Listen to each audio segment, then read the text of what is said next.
I'm gonna walk. I hope that's okay. Can't sit down. Okay, so this talk is gonna be a bit dark, and I apologize ahead of time, but oftentimes we need to traverse the darkness to find the light and to find grace. So again, I'm sorry we've got to get dark, but that's just the state of things today. 5 minutes ago, gender identity did not exist. 5 minutes ago, schools were not socially transitioning children without their parents' knowledge or consent. 5 minutes ago, your sex was observed at birth, it was not assigned. 5 minutes ago, drag queens were not in schools reading wholly inappropriate books to children as young as 3, 4, and 5 in school classrooms, lunchrooms, libraries, and gymnasiums. This one's dark. 5 minutes ago, perfectly healthy 13-year-old girls were not seeking out elective double mastectomy procedures as part of a gender-affirmative care plan that promises to make them whole, that promises to rectify their sex with their gender identity. 5 minutes ago, none of this was happening. Really, when you think about it, none of this was happening when you were children. None of it was happening when I was in school. So I'm here to ask you, what the hell is going on? What's going on? Who developed these insane theories? Who put them into schools? How did they justify doing so? And what are they attempting to do with our children? I wrote a piece a few months ago called "Curiosity is a Cult Killer." And in that piece, I briefly described how I ended up in this mess. And the long story short was, I was curious. None of this stuff existed 5 minutes ago, now it does. I was curious. I was preparing to be a new father. I took that responsibility tremendously seriously. I saw these things happening in the school, and I was wondering what the hell is going on. And I got sick of reacting. You know, they're socially transitioning. Socially transitioning? What does that mean? What's that? Drag queens are in schools now? What's that about? Teachers and school psychologists are having secretive conversations with young children behind closed doors without their parental knowledge or consent about sex in this thing called gender identity. What's that? In sexuality and gender-affirming care? That's really weird. What is that? What is going on in our schools? I was curious. So what do you do when you're curious? You go out and you look for information and you read. So that's what I did. I read and I read and I read for years. And I wasn't reading the people who were critical of all of this madness happening in schools because they were all saying the same thing. They were just reacting. It's you turn on the news or you go on Twitter or Facebook and it's the same thing every day. Wow, that's crazy. They're doing that in schools now. The next day, wow, that's crazy, they're doing that in schools now? But I wasn't getting the answers that I needed. So I went directly to the place no one wants to go, directly to the academic literature. I went and read the people that created these theories. I went and read the teachers that are currently practicing in schools and read what they were bragging about doing in academic journals to all of their colleagues. I went and read the academic literature on their own terms, and I read and read and read until I found myself in a place that can only be described as hell. I ended up in hell. And then I wrote a book about what I found, co-authored by Dr. James Lindsay. So what did I find? This thing called radical gender ideology or gender theory or the transgender cult, whatever you call it, the schools call it inclusion. That thing, it has a technical name, and that technical name is queer theory. Queer theory, what is that? Queer theory is the doctrine of a religious cult. It is a religious cult doctrine that primarily targets children. Now I have to get this part out of the way because this is a stumbling block and it can be confusing for people, but queer theory has essentially nothing to do with children who may happen to be gay or lesbian. It has nothing to do with children, being concerned for them and including them and making sure they're loved and they're not bullied and helping them develop normally and lead a long, healthy, prosperous, normal life. It has nothing to do with that. Why is that? Because queer theory feasts on destabilization. Revolutions require instability and destabilization to work. It's a precondition of revolution. So when kids who happen to be gay or lesbian, or adults who happen to be gay or lesbian, grow up and they fit in society and they're getting along just as any one of us is getting along, that saps that potential revolutionary energy, that political energy that person might otherwise have, that queer theory can take advantage of and feed. It saps a soldier from them in their revolution. So when you read their literature, they couldn't be more clear. Queer theory is explicitly and rabidly hostile to the idea of someone who happens to be gay or lesbian fitting in and being prosperous in society and living a happy, healthy, normal life. Okay, I had to get that out of the way because that's a stumbling block for a lot of people, because queer theory hides behind gays and lesbians to push its radical agenda. When you attack queer theory, they hold gays and lesbians in front of them and say, "You're attacking them, you're attacking them." It's a wicked trick. So queer theory is not that. It's a religious cult. It seeks to answer fundamental questions about the nature of our reality, the nature of our world, the nature of man, what our nature is, what human nature is. It thinks it has the answer to those questions. And it also thinks it has the answers to what the purpose of our lives must be. Not what we should do with our lives, not what we could do with our lives, but what the purpose of our lives must be. Queer theory's central claim, our nature, the answer it thinks it has, is that we are all queer. All of us. All of you. You're all queer for queer theory. Now, what does that mean?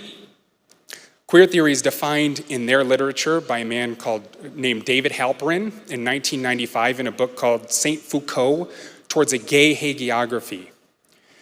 And in that book, Halperin defines queer in this way. He says, quote, and I can do this verbatim because I've had to say this a million times to show how crazy this all is and what queer means to them. He says, quote, "Unlike gay identity," as I was just saying, not about being gay or lesbian. Unlike gay identity, queer identity need not be grounded in any positive truth or in any stable reality. Queer is defined by its oppositional relation to the norm. It is by definition whatever is at odds with the normal, the legitimate, and the dominant.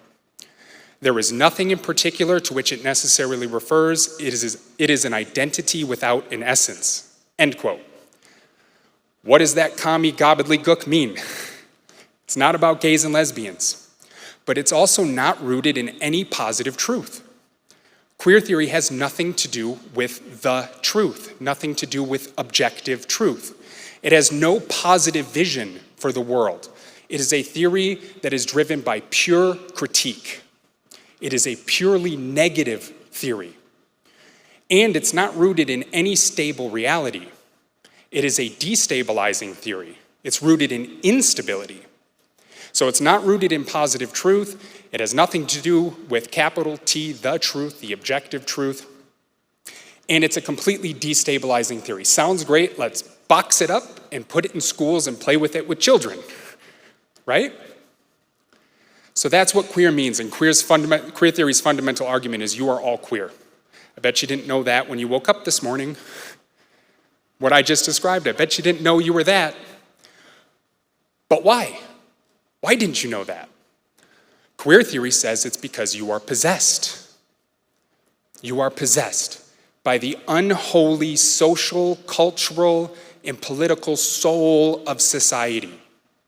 It has possessed you. You are under its possession. And under that possession, you are convinced that such a thing as the truth is out there and it exists. You're convinced that there's a stable reality. You're convinced that being normal is okay and that you should lead a legitimate life. It has brainwashed you. It's pulling the strings back here. It's deceiving you and convincing you to do things that are considered normal and legitimate and truthful and rooted in a stable reality. Queen Judith Butler, if any of you are familiar with her, in her latest book, which is the last thing I've read in queer theory because I spent years reading it, and after Dr. James Lindsay and I wrote this last book, I couldn't read any more of it. I'd seen enough. In that book, she calls this unholy spirit psychosocial phantasms. There's a technical name for that you're probably all familiar with. It's called social constructions. There's these social constructions floating out there. What is a man? What is a woman? What is a male? What is a female? All of it socially constructed. And you're possessed by these to desire to become those things, to identify as a male, to identify as a man, to identify as a female, to identify as a woman. This is what queer theory believes. You are under, quite literally, you are under demonic evil possession. It is convincing you to make decisions it wants you to make. It's not grabbing your hand and forcing it into the wardrobe and saying, you're a man, so you need to wear a suit today. Or forcing your hand into the wardrobe and saying, you're a little girl, you need to wear this dress. It's convincing you to do those things yourself. It's like you've got a demon inside you that's possessed you. So what do we do when we're possessed? We have an exorcism. We need to have an exorcism. We need to cast off this demon, this evil influence that's possessing us and convincing me I've got to have this haircut because I think it's normal, convincing me that I needed to wear this jacket because I'm giving this speech, convincing me of all of these things. We need to have an exorcism. We need to be initiated into the religious doctrine of queer theory that has all of the answers about how this is all supposed to work. We need to be initiated into the mysteries.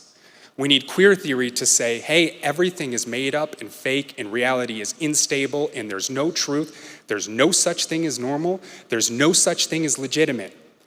So don't wear the suit you're wearing. Get a wacky haircut. Begin to live your life differently because it's all made up and it's tricking you into presenting yourself as a man or presenting yourself as a woman or raising your kids in a certain way.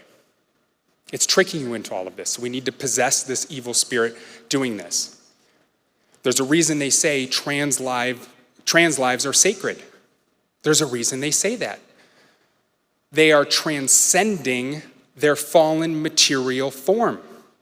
They're transcending the beast they've become that they were brainwashed to become. There is no such thing as sex or gender identity or sex. It's all made up and imposed and you're brainwashed into it. They're transcending that. That's why they're considered sacred. They're closer to the divine, which is their queer nature. But as any of you who are involved in any sort of activism or politics at all will know, it's not enough for just one person to get involved in this religious doctrine and get initiated and believe it themselves. You have to believe it too. If you're religious, it needs to convert you. If you're not religious, it needs to convert you. Because one of us isn't free in their minds until all of us are free. Because I can become trans and cast off everything and look however I want to look and get away from my sex that was assigned at birth and my clothing style and everything. But if my neighbors aren't doing it, if my family's not doing it, if my community's not doing it, the project won't work. Because those people, normal people, are going to keep reproducing society, reproducing norms, reproducing legitimate institutions. They're going to keep reproducing this demon that's going to follow me around forever.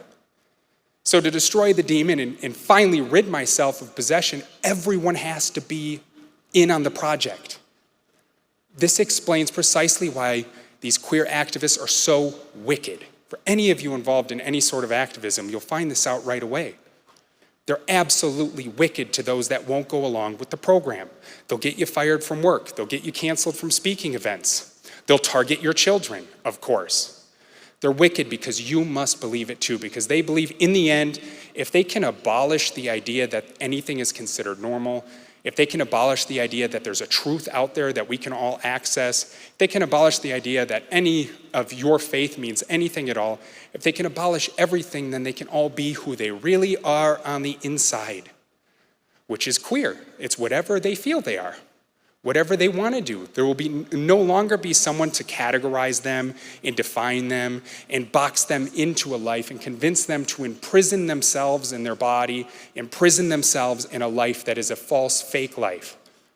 So everyone's got to go along with this project and join this exorcism process, which turns out to be radical activism and going out and queering everything, which is applying queer theory to everything and convincing everyone that there's no such thing as the truth, there's no such thing as normal. Why is everything so abnormal nowadays? Well, activists for the last 30 years have been rampaging through our institutions, convincing everyone that nothing is normal or legitimate. That's why we are where we are. That's why just a couple of weeks ago we found out that someone was publishing papers in our Defense Department about queering nuclear warheads and weapons. This problem runs really deep, really, really deep. Okay, that's the bright stuff. Let's get into some of the dark stuff. Really quickly, I've got to talk about the people who created this. I'm going to do it really fast. If you're interested in learning more about the history of its development, please pick up a copy of our book. We talk about its development a lot in there. But there's really three key people you need to be aware of, aside from Karl Marx. Which I just don't have time to get into that today. But the first one is Simone de Beauvoir. Simone de Beauvoir, the French Marxist feminist who wrote in 1949 a book called The Second Sex. And in that book, Beauvoir's most famous line that has inspired feminists everywhere to this day, and also a lot of queer theory, there's a direct line there, is one is not born but becomes woman. Why is that important? Because Beauvoir said sex is real, there's males and there's females, and sex, what she says, circumscribes you in the peculiarities of your nature, meaning if you're born with certain genitalia, people treat you a certain way. But she said sex is real, but there's this other thing floating around, and it's called gender. And it's a social construct. The idea of a woman doesn't exist. You can't be a woman. You become a woman. Society creates a box and puts all of the things that it wants women to be in that box, and that unholy spirit, that social construction, that psychosocial phantasm, then possesses little girls. You're born a female, you need to become a woman, and you're punished if you don't follow that path and follow that demon to womanhood. So Beauvoir's contribution is sex is real, but there's this thing called gender, and it's a social construct. Then we get to Michel Foucault, the French communist who escaped allegations of pedophilia only in death. If you want some interesting history lessons, search Michel Foucault in Tanzania in your browser, and good luck with that. But Foucault did exactly what Beauvoir did, but with sexuality. Foucault says sex, maybe, some aspects, maybe some other not. The jury's out on that one. But gender is a social construct, and sexuality is a social construct too. There is no such thing for Foucault as a person who can be homosexual or a person who can be heterosexual as part of their intrinsic nature. Those are social constructions that were created.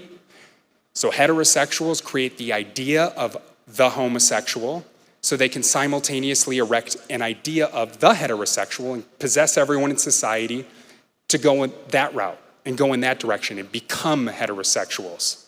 Just like Beauvoir, you can't be a woman, you become a woman. You can't be a homosexual, you become a homosexual. So now we've got gender is a social construct, sexuality is a social construct, they're all fake. Then we get to a name everyone's familiar with, Queen Judith Butler. And Judy has a wild one. Judy says sex, fake, social construct. Gender, fake, social construct. Sexuality, fake. It's all made up. It's all made up to possess you and convince you to imprison yourself in a life, to imprison yourself in a body that alienates you from who you really are on the inside. She convinces everyone that it is all made up. She says it's all an act. It's an act of theater. It's a performance. It's her theory of gender performativity.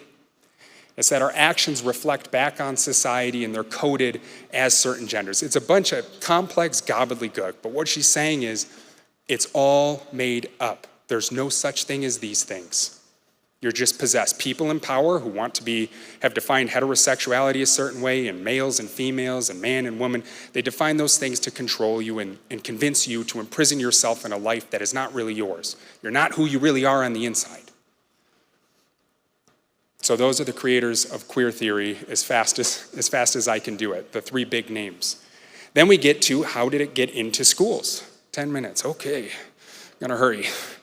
How did it get into schools? The long story short is it rode in on the back of the critical turn in education. There's a great book out there called The Critical Turn in Education where a Marxist educational scholar, so it's a Marxist, a practicing Marxist in education, describing how the Marxists took over all of the education schools. Queer theory came in on the back of that because by 1992, the education schools nationwide, all across North America actually, Canada too, had been completely captured by Marxists. Queer theory got its name in 1991 by a woman named Teresa de Lauretis in a conference in California, 1990 or 1991. And by 1993, just 2 years later or 3 years later, the first educators are going, wow, this looks like a great toy, this queer theory thing. How do we put that into schools?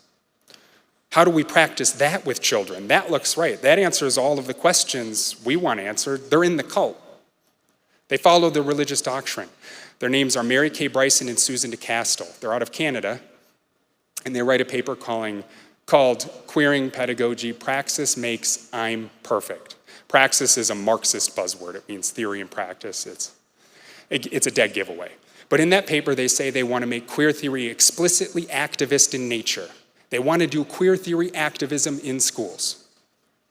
And then they say they're developing a queer pedagogy. Pedagogy is just a fancy word for teaching. How you teach things and what you teach for content, how you do it. It's your methods for teaching.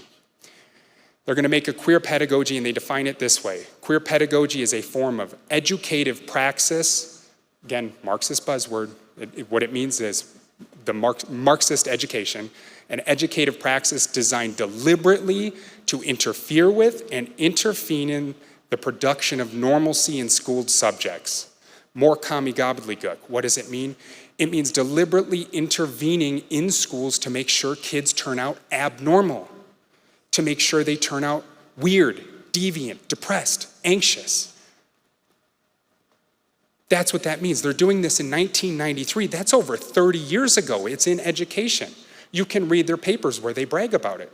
The great thing about the academy is they're all trying to climb the ladder and they publish everything they do. So you just have to read what they're telling you. Within 6 years, there is so much queer theory in schools that queer activist James T. Sears has published Queering Elementary Education. It's an edited volume of teachers and activists in schools writing about how they're practicing queer theory with children. It's an edited volume, dozens of teachers theorizing how to do it better, talking about their successes, talking about how to expand it. This project's been going on for a very long time. There's a lot more to this story, but the big change was in 2011 with the Obama administration. And in 2011, the Obama administration put out a Dear Colleague letter where they introduced, I think for the first time, the term gender identity. And they introduced it in a Dear Colleague letter about sexual violence in schools and discrimination based on sex. And it was there that gender identity was tied to sexual discrimination for the first time in the Department of Education. So if you discriminate against someone on the basis of their gender identity, you're discriminating against them on the basis of their sex in the eyes of the law. It's a civil rights violation. So schools see this and they panic. What's this thing called gender identity? What are we supposed to do with this? What policies do we need to develop? The Department of Education's Office for Civil Rights is going to come in here and sue us and take away our federal funding if we don't do something with this. And who do they turn to figure out what they're supposed to do? The very activists who create these terms. The very people practicing queer theory. They get the words in there, and then the schools have to turn right back around and go, what's this and how do we do it? So the activists immediately have a hand on the steering wheel and get to determine how all of this is done. By 2014, things really take off, and this is running roughshod through education. There are thousands of papers with teachers practicing this with kids, dozens and dozens and dozens of books. Every day there's some new person graduating with a nice new fancy degree in education that's writing about how they're going to do queer theory in schools. That's how it gets into schools, the 30,000-foot view. What's it doing with children? I want to describe, before I talk about that, I want to describe trauma bonding. Ben brought it up earlier. Trauma bonding is a cycle of abuse that tethers an abuser to their victim. It's a technique abusers use to isolate and destabilize their victim so they can control them. It's an abusive cycle. It comes in two waves. There's two parts to the cycle. On the negative side of the cycle, they demean and traumatize and psychologically abuse their victim. And then on the positive side of the cycle, they validate them. They affirm them. They love bomb them. And abusers repeat this process over and over and over and over and over again until their victim is completely isolated from their friends and their family, their social circles that see what the abuser is doing and try and warn them. They're completely destabilized. They're so destabilized that they rely on their abuser's eyes and ears to make sense of the world for them. They rely on their abuser to find their purpose, their meaning. They rely on their abuser to validate them. They're in their abuser's complete control because they just want the trauma to stop.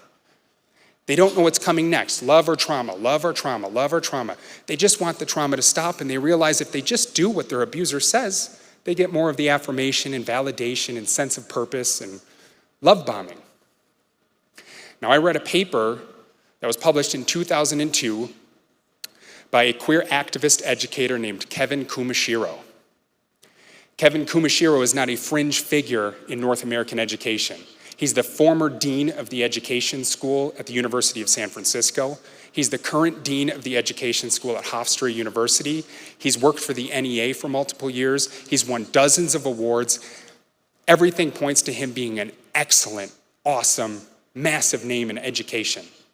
And in 2002, he wrote a paper called Against Repetition, where he described how queer theory is practiced on kids, how you get them involved in queer theory, how you stop them from wanting to be normal and wanting to live a legitimate life, because again, those things are oppressive. How do you break them from that cycle? Because if you don't break them, they're gonna have kids, and then they're gonna raise their kids a certain way that's normal and legitimate, and then they're gonna raise their kids, and that wheel's gonna keep reproducing itself. So how do you break it?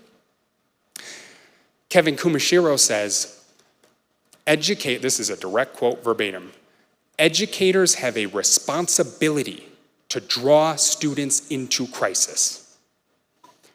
Educators have a responsibility to draw students into crisis so that they can manage that crisis productively. That's what Kumashiro is saying in 2002. Does that sound like something we just discussed? That's trauma bonding.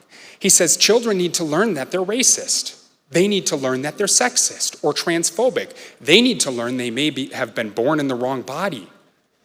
They need to learn that they were assigned a sex at birth. They need to learn that their gender was chosen for them and they were pushed into it by their parents. They need to be traumatized out of all of that. The demon's got a hold of them. We got to cast the demon off so they can be who they really are on the inside, which is whatever they say they want to be. So we need to traumatize them out of it. We need to break them out of it, and then we can manage it productively. We can affirm them. Hear that in our schools today? Affirm, affirm, affirm, affirm, affirm. We need to validate them. We need to love bomb them. You're a racist, you're a transphobe, maybe you were born in the wrong body, Timmy. Maybe you should be wearing other clothes. Maybe you should be doing these things. Timmy's completely traumatized. He's completely in crisis. He just wants it to stop. He's so confused. What do you mean I'm born in the wrong body? What does that mean? I look like a boy. How can I be a girl? It's completely destabilizing. And then Timmy learns that he can adopt a new gender identity and new pronouns. And when he does so, people like Kevin Kumashiro are there to love bomb him and to validate it and affirm it. And you keep doing that over and over and over until you have completely initiated a child into the religious cult that is queer theory. That's how it works. That's what they admit in their own literature. You can read it. If you read our book, you'll see that we expose a lot of these educators. We take their words. We've got 200-something citations. I think 2 of them are from sources that are not educators who support this, from sources that are not people supporting this. It's absolutely everywhere. It's a wicked practice. It's child abuse. They are trauma bonding to your children. It's something that must stop. I have to act on a positive note. And on a positive note, I'm sorry for the darkness. The great thing, like the previous speakers were saying, is we can find the light. You have to understand a situation before you understand a strategy you can use to break it, to defeat it. 5 years ago, essentially no one knew what things like queer theory and critical race theory were, post-colonial theory. We didn't know much about anything. We just knew that is not normal. What is happening in the schools? And now today there are thousands and thousands of people just like yourselves who are working across the country to get a better understanding of what we're dealing with so that we can fight back. And we're connecting and we're creating resources and we're helping one another. And the great thing is we have the truth on our side. Queer theory is not rooted in any positive truth. It can't, by definition, ever win. It has to lose. It's just, when is it going to lose? And the faster we can equip ourselves with the knowledge we need to defeat it, the faster we can rip it out of schools kicking and screaming, because it's incredibly abusive to our children. It's tearing families apart, and we need to put an end to it. Thank you. Thank you, Logan. Appreciate you.